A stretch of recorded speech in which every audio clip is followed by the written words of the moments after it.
क्या आपको पता है कि भारत का आखिरी गांव कौन सा है? नहीं तो आज के इस वीडियो में हम आपको बताएंगे कि आखिर भारत का वो अंतिम गांव कौन सा है। इसका जवाब है माणा। यूं तो भारत में ऐसे अनेक गांव हैं जिनसे कुछ न कुछ पौराणिक रहस्य जरूर जुड़े हुए हैं। इन्हीं में से एक गांव है माणा। ये गांव बद्रीनाथ से 4 किलोमीटर की दूरी पर स्थित है, जो कि चीन की सीमा से लगा हुआ है। इस गांव का रिश्ता महाभारत काल और भगवान गणेश से भी जुड़ा हुआ है। इसी गांव से होकर पांडव स्वर्ग गए थे। माना जाता है कि मणिभद्र देव के नाम पर इस गांव का नाम माणा पड़ा था। पौराणिक मान्यताओं के अनुसार ये भारत का एकमात्र ऐसा गांव है जो धरती पर मौजूद चारों धामों में से सबसे ज्यादा पवित्र है। इस गांव को शाप मुक्त और पाप मुक्त भी माना जाता है। इस गांव से जुड़ी एक मान्यता है कि यहाँ आने वाले हर व्यक्ति की गरीबी दूर हो जाती है।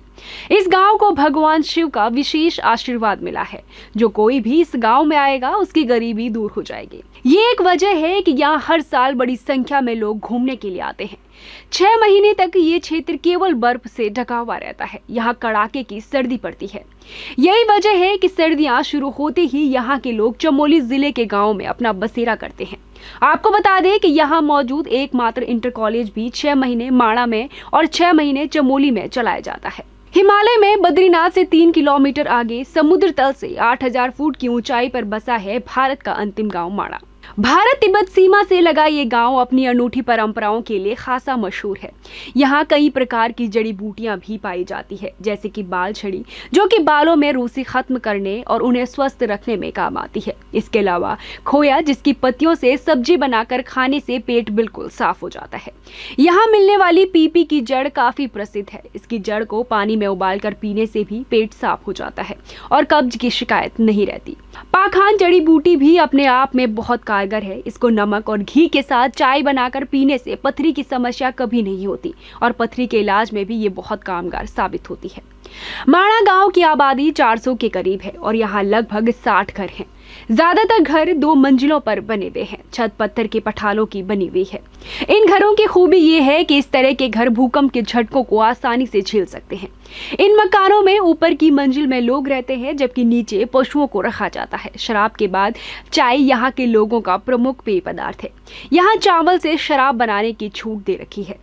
यहाँ कई ऐतिहासिक दर्शनीय स्थल हैं। गांव से कुछ ऊपर चढ़े तो पहले नजर आती है गणेश गुफा और उसके बाद आती है व्यास गुफा। व्यास गुफा के बारे में कहा जाता है कि यहीं पर वेद व्यास ने पुराणों की रचना की थी और वेदों को 4 भागों में बांटा था। माना जाता है कि महाभारत और पुराणों का लेखन करते समय व्यास जी ने बोला और गणेश जी ने लिखा था। इसके पास ही है भीमपुल। पांडव इसी मार्ग से अलकापुरी गए थे। माना जाता है कि जब पांडव इस मार्ग से गुजरे थे तब वहां 2 पहाड़ियों के बीच गहरी खाई थी, जिसे पार करना आसान नहीं था। तब कुंती पुत्र भीम ने एक भारी भरकम चट्टान उठाकर फेंकी और खाई को पाट कर पुल के रूप में परिवर्तित कर दिया। इसी के बगल में स्थानीय लोगों ने भीम का मंदिर भी बना रखा है। इससे ऊपर बढ़ो तो 5 किलोमीटर पैदल सफर तय कर पर्यटक पहुंचते हैं वसुधारा। ऐसा माना जाता है कि इस पानी की बूंदें पापियों के तट पर नहीं पड़ती। माणा में ही भारत तिब्बत सीमा सुरक्षा बल का बेस कैंप भी है।